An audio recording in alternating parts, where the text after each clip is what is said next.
ஹாரிசுல் அஷாரி ரலியல்லாஹு அன்ஹு அவர்கள் சொல்கிறார்கள், நபி ஸல்லல்லாஹு அலைஹி வஸல்லம் அவர்கள் சொன்னார்கள், இன்னல்லாஹ அமர யஹ்யா இப்னு ஜக்கரியா அலைஹிஸ்ஸலாம் பி 5 கலிமாத். நிச்சயமாக அல்லாஹு தஆலா யஹ்யா அலைஹிஸ்ஸலாம் அவர்களுக்கு 5 விஷயங்களை 5 வார்த்தைகளை கற்றுக் கொடுத்து அதை செய்யுமாறு அல்லாஹு தஆலா ஏவினான். அதே போல நபி பனு இஸ்ரவேலர்களுக்கும் அதை அல்லாஹு தஆலா ஏவினான் என்று சொல்லி ஒரு தொடரான ஒரு பெரிய நீண்ட ஹதீஸிலே நபி ஸல்லல்லாஹு அலைஹி வஸல்லம் அவர்கள் இதை சொல்லிவிட்டு சொல்கிறார்கள், வ ஆமுருக்கும் அன் தஸ்குருல்லாஹ தஆலா, அல்லாஹ்வை திக்ர் செய்ய வேண்டும் என்று நான் உங்களுக்கு ஏவுகிறேன்.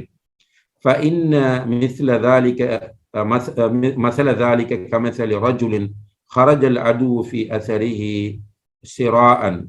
அதாவது இதுக்கு உதாரணம், அல்லாஹ்வை நீங்கள் திக்ர் செய்வதற்கு உதாரணம் என்னவென்றால், ஒரு மனிதன் தன்னுடைய எதிரியை தேடி வேகமாக சென்று கொண்டிருக்கிறார். ஒரு மனிதன் தன்னுடைய எதிரியை கொலை செய்வதற்காக தேடிக்கொண்டு வேகமாக சென்று கொண்டிருக்கிறான்.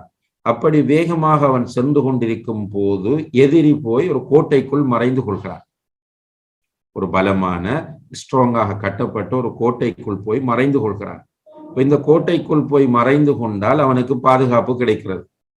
இது போலதான் ஒரு அடியான் அல்லாஹ்வை திக்ர் செய்தால் அவனுக்கு ஷைத்தானுடைய தீங்குகளிலிருந்து பாதுகாப்பு கிடைக்கிறது என்று நபி ஸல்லல்லாஹு அலைஹி வஸல்லம் அவர்கள் சொன்ன இந்த ஹதீஸ் திருமதியிலே பதிவு செய்யப்பட்டிருக்கிறது. ஷேக் அல்பானி ரஹிமஹுல்லாஹ் அவர்கள் இதை சஹீஹானது என்று குறிப்பிடுகிறார்கள். அன்புள்ள சகோதர சகோதரிகள், அப்ப வீட்டுக்குள் அதிகமாக திக்ர் செய்ய வேண்டும். அதே போல வீட்டுக்குள் அதிகமாக குர்ஆன் ஓத வேண்டும். வீட்டுக்குள் அதிகமாக குர்ஆன் ஓதுகிற போது ரஹ்மத்துடைய மலக்குகள் வீட்டுக்குள் வருவார்கள், ஷைத்தான் விரண்டோடுவான். இப்ப நம்முடைய வீடுகளுக்குள் குர்ஆன் ஓதுகிற நிலையை விட, நேரங்களை விட, இன்று இசைகள் கேட்பதும் சினிமா கூத்தாடிகளுடைய சத்தங்கள் கேட்பதும் ஜாஹிலியத்துகளும் பாவங்களும் நம்முடைய வீட்டுக்குள் கேட்பதும் தான் அதிகமாக இருக்கிறது. நம்ம பேசும்போது கூட வீட்டில் நல்ல விஷயங்கள் அதிகமாக பேசப்படுவதை விட திட்டுவது, ஏசுவது, விமர்சனம் செய்வது, சண்டை பிடிப்பது, இந்த புறம் பேசுவது, கோல் சொல்வது, இது அதிகமாக இடம்பெறுகிறது. இது போக இந்த டிவைஸுகள் மூலம் வரக்கூடிய சத்தங்களை கேட்டால் அவையும் அதிகமாக ஜாஹிலியத்தானதாக இருக்கிறது. அப்ப வீட்டுக்குள் குர்ஆன் ஓதப்படுகிற சத்தம் கேட்டுக்கொண்டே இருக்க வேண்டும். குறிப்பாக ஒரு முஃமினுடைய வீட்டில் எந்த நேரமும் குர்ஆன் ஓதப்பட வேண்டும். அல்லாஹு தஆலா அல் குர்ஆனிலே சொல்லும் போது, வஇன் அஹதும் மினல் முஷ்ரிகீன இஸ்தஜாரக் ஃபஅஜிர்ஹு ஹத்தா யஸ்மஅ கலாம் அல்லாஹ்.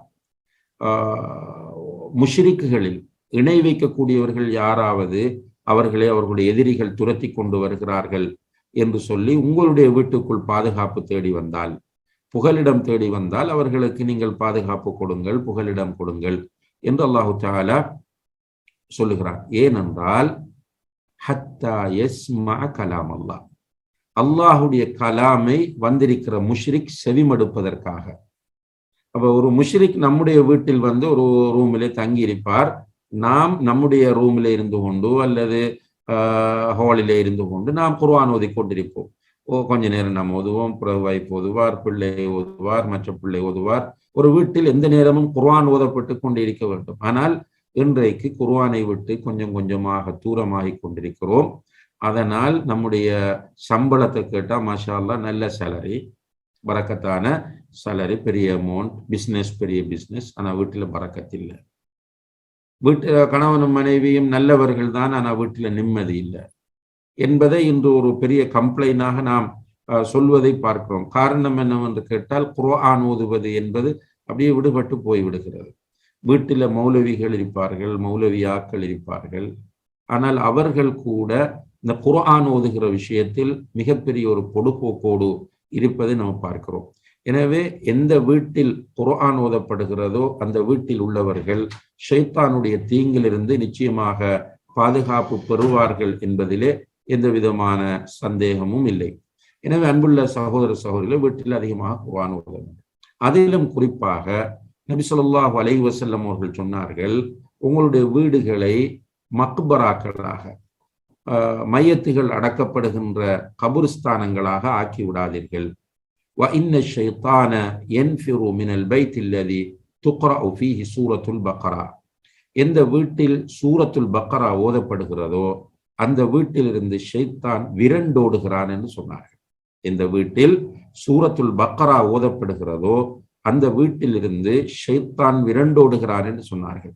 இந்த ஹதீஸ் சஹீஹ் முஸ்லிமிலே பதிவு செய்யப்பட்டிருக்கிறது. எனவே நம்முடைய வீட்டில் அதிகமாக சூரத்துல் பக்கராவை நாம் ஓத வேண்டும். சில நேரங்களில் நாம் பெண்களை பொறுத்தவரையில் அவர்கள் கிச்சன்ல சில நேரங்களில் அரை மணி நேரம் 1 hour பிஸியாக இருப்பார்கள். அப்படி அந்நேரத்தில் கிச்சன்ல போன்ல சூரத்துல் பக்கராவை போட்டுக்கொண்டு கேட்டுக்கொண்டு, பிள்ளைகளும் இருக்க மாட்டார்கள், வேறு யாருடைய டிஸ்டர்பன்ஸும் இருக்காது, அப்படி இருக்கிற நேரத்தில் போட்டுக்கொண்டு கேட்டுக்கொண்டிருக்கலாம். இப்படி சூரத்துல் பக்கராவை நாம் வீட்டிலே அதனுடைய ஆடியோவை போட்டு கேட்கிற போதும் கூட ஷைத்தான் நம்முடைய வீட்டிலிருந்து விரண்டோடுவதற்கு வாய்ப்பிருக்கிறது என்பதை நாம் புரிந்து கொள்ள வேண்டும். அதே போல சூரத்துல் பக்கராவினுடைய இறுதி 2 வசனங்களை ஓதுவதும் ஷைத்தானுடைய தீங்குகளில் இருந்து நமக்கு பாதுகாப்பு தரக்கூடியதாக இருக்கிறது. சூரத்துல் பக்கராவினுடைய இறுதி 2 வசனங்கள். நபி ஸல்லல்லாஹு அலைஹி வஸல்லம் அவர்கள் சொன்னார்கள், யார் ஒருவர் சூரத்துல் பக்கராவினுடைய இறுதி 2 வசனங்களையும் ஒரு இரவில் ஓதுகிறாரோ அவை 2மே அவருக்கு போதுமானதாகும், அதாவது அவருக்கு பாதுகாப்பு கிடைப்பதற்கு போதுமானதாகும் என்று நபி ஸல்லல்லாஹு அலைஹி வஸல்லம் அவர்கள் சொல்கிறார். இந்த ஹதீஸ் புகாரி முஸ்லிமிலே பதிவு செய்யப்பட்டிருப்பதை நாம் பார்க்கிறோம். அதே போல திருமதியிலே பதிவு செய்யப்பட்ட ஒரு ஹதீஸிலே ரசூலுல்லாஹி அலைஹி வஸல்லம் அவர்கள் சொல்கிறார்கள், வலா யுக்ரஅன்ன ஃபீ தாரின் 3 லயாலின், 3 இரவுகள் இந்த 2 வசனங்களும் ஓதப்படுமாக இருந்தால், சூரத்துல் பக்கராவினுடைய 2 வசனங்களும் 3 இரவுகள் தொடர்ச்சியாக ஒரு வீட்டில் ஓதப்படுமாக இருந்தால் அந்த வீட்டில் ஷைத்தான் இருக்கவே மாட்டான் என்று சொன்னார்கள். இதெல்லாம் மிக முக்கியமான விஷயங்களாகும். எனவே அன்புள்ள சகோதர சகோதரிகளே, அதே போல ஆயத்துல் குர்சியை வீட்டிலே ஓதுவது, நம்ம அதற்கு நிறைய சந்தர்ப்பங்கள் இருக்கின்றன. குறிப்பாக தூங்குகிற போது ஆயத்துல் குர்சியை எல்லோரும் வீட்டில் உள்ளவர்கள் ஓதிக்கொண்டு தூங்குவது. இவ்வாறு செய்தால் ஷைத்தானுடைய தீங்குகளில் இருந்து நமக்கு பாதுகாப்பு கிடைக்கும். அதே போல சூரத்துல் ஃபலக், சூரத்துல் நாஸ் ஆகிய 2 சூறாக்களும், குல் அஊது பிரப்பில் ஃபலக், குல் அஊது பிரப்பின் நாஸ் என்கிற இந்த சூறாக்களை நம்முடைய வீட்டிலே நாம் ஓதுகிற போதும் ஷைத்தானுடைய தீங்கிலிருந்து நமக்கு பாதுகாப்பு கிடைக்கிறது என்பதை நாம் புரிந்து கொள்ளக்கூடியதாக இருக்கிறது. இது தொடர்பாக நபி ஸல்லல்லாஹு அலைஹி வஸல்லம் அவர்கள் அபூ சயீத் அல்-குத்ரி ரலியல்லாஹு அன்ஹு அவர்கள் அறிவிக்கிறார்கள், கான ரசூலுல்லாஹி ஸல்லல்லாஹு அலைஹி வஸல்லம் யதஅவது மினல் ஜான் வ ஐனில் இன்ஸ் ஹத்தா நஸலத்தில் முஅவ்விததான். இந்த குல் அஊது பிரப்பில் ஃபலக், குல் அஊது பிரப்பின் நாஸ் ஆகிய 2 சூறாக்களும் இறக்கப்படும் வரையும் கண் திருஷ்டியிலிருந்தும் ஜின்களிலிருந்தும் அல்லாஹ்வுடைய தூதர் பாதுகாப்பு தேடிக்கொண்டிருந்தார்கள். ஃபலம்மா நஸலதா அஹத பிஹிமா வ தரக மா சிவாஹுமா.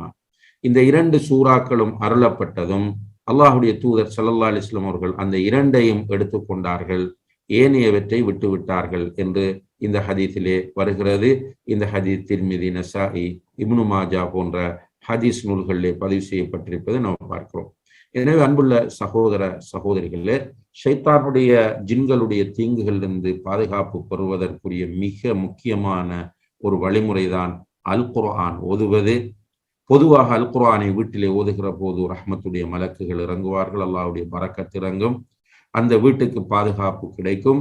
அதே நேரத்தில் குறிப்பிடப்பட்ட சில விஷயங்கள், சூரத்துல் பக்கராவின் இறுதி 2 வசனங்கள், ஆயத்துல் குர்சி, குல் அஊது பிரப்பில் ஃபலக், குல் அஊது பிரப்பின் நாஸ் போன்ற சூறாக்கள், இவற்றை ஓதும் போது அல்லாஹ்வுடைய உதவியால் நமக்கு ஷைத்தானுடைய ஜின்களுடைய தீங்குகளிலிருந்து